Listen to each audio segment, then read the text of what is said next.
What I wanted to talk about today is a person that came to my attention a couple of years ago, probably now, who I think, if you don't know who she is, you ought to. She's one of the world's greats, as it were, one of the great people in the world doing things to make a difference. And we should all pay somewhat attention to the message, at the very least. And before I get into who she is, I just want to kind of set the scene for it. We live in a world today where we're constantly being poisoned on every level, and it's coming down hard. So we're all familiar with these vaccines that were rolled out a few years ago, and what was interesting about them is that for the first time, at least to my knowledge, they contain something called mRNA, which, as the name implies, has something to do with your RNA, which is to say it will ultimately move from your RNA to your DNA and change it. So that is what we're dealing with, something that actually changes your DNA. And now it's possible to avoid this vis-a-vis, let's say, a shot in the arm, as it were. But it may not be totally possible to avoid it in the future, because it turns out they're starting to put this stuff into food products.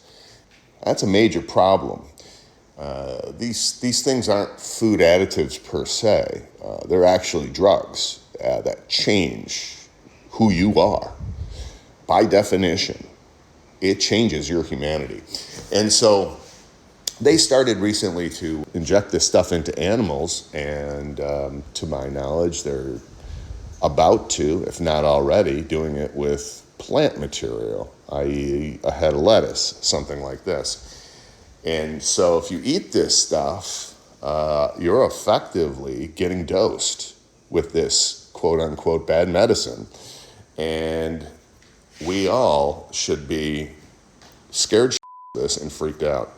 So if you consider the fact that they're doing this to the animals and the food supply, you know that there's a problem. There's been a bigger problem relative to food supply for quite a while, but this one takes the cake and really pushes it forward in a way that's quite appalling. So if we look back in recent history, we had companies like Monsanto, who no longer exist. They were bought up by a German outfit. We won't go into that, but that's what happened. So Monsanto, was a criminal enterprise all the way through, and in a global company. And, they sought to control the food supply, basically by destroying the small farmer. And the way that they did it is through lawsuits, because stuff would blow on to, say, a farmer's land from another farmer's land who was using GMO seeds, and they would say, oh, we found some GMO plants over here and you didn't license with us. Then they sue them. And of course they can sue them out of existence, whether they're in the right or the wrong. And in this case, they're almost always in the right. But that's how criminal not only that this company has been, but also the actual government to go along with this sort of thing. So, there is no way to beat these guys in a court of law, essentially. Not anymore.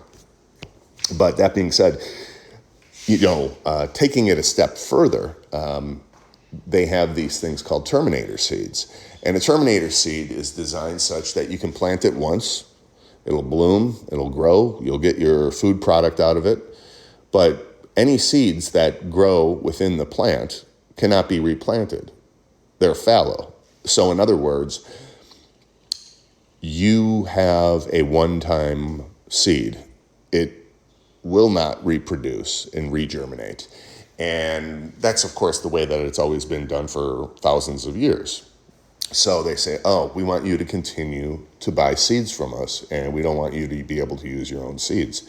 And so they genetically modified these plants such that the seeds that are within the plants are fallow. So we've got huge moral problems, obviously, with this, because this is done for nothing other than profit.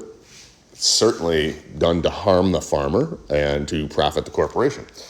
So that is sort of the backdrop of where things have been. Now we add in the whole mRNA dealio, and we've got a real problem. And you take this one step further and you think about everything that's been going on over the past year or two, say across the US of A, with regards to all of these food processing plants suddenly burning down.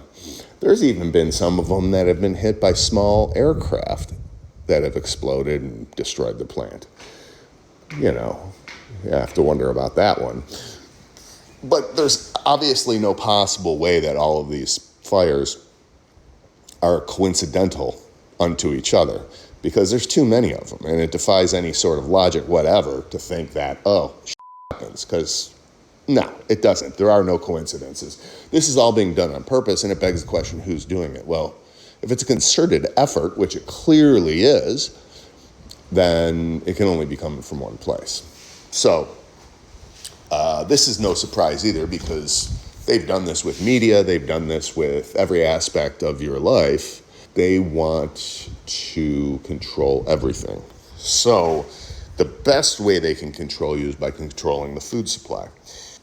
You know, in India, there's been hundreds of thousands of farmers that have committed because these companies have gone over there, talked their fast talk, convinced them to buy their seeds, and suddenly they are not getting the crop that they used to. They can't replant any of the seeds because they won't grow. And basically these farmers end up themselves, and then I guess who would you imagine swoops in and buys up the land? So there's this woman, her name is Vandana Shiva, and Vandana is an Indian woman. She's about, I think, 70 years old now, and she's been at this for many decades. And she is basically a scientist, a physicist, I believe, an activist, sometimes referred to as an ecofeminist, who's stated that modern science and technology is essentially a Western patriarchal and colonial project, inherently violent, perpetuating violence against women in nature. And it's not just women, let's face it, it's also men. But I understand where she's coming from. And she's right. That's exactly what has been going on the world over. Colonialism isn't dead. It's never died. It's never gone away. It's shape-shifted for sure, but still going strong. So it's a matter, as she says, of oneness versus the 1%. In other words, we are all one, and if we stick together as one, we understand who we are and our power, our human power, then we have an opportunity to rise up and defeat this. Because what we're up against is trying to utterly decimate our humanity. Make no mistake about it. That's what we're up against. And it's an interesting dichotomy, I think, between her philosophy and that of the American or Western feminist. It's important, and this is an understatement, to say that she's been a voice that has written a whole bunch of books about what she refers to as the food holocaust. And this continues to unfold before our eyes to this day. And it has not gone away. So now it's getting a little long in the tooth for this one. I want to let this go here and pick up with this next time. Vandana Shiva, if you have the chance, check her out on Amazon. She's written a bunch of good stuff. Familiarize yourself with her. You can look her up on Wikipedia, read her bio. I'm not a big fan of Wikipedia generally, but they do an all right job for basic stuff and might be okay here to at least get some background info. We'll talk soon.